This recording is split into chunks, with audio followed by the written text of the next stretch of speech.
কতক্ষণৰ সহিতে অজস্ৰ বীৰকে নামি যিসকল ৰজাই কোনো বাধা প্ৰদান নকৰাকৈ শ্ৰীৰামচন্দ্ৰক সম্ভাষণ জনাব, তেওঁৰ লগত অযোধ্যাৰ মিত্ৰতা কৰিব স্থাপন, আৰু যদি আছে কোনো দলে বন্দী কৰি যজ্ঞ ৰস্য, তেন্তে দেখুৱাব পাৰে তেওঁৰ নিজ শক্তিৰ সামৰ্থ্য।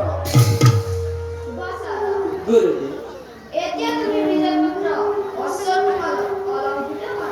হয় গুৰুদেৱ।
জয়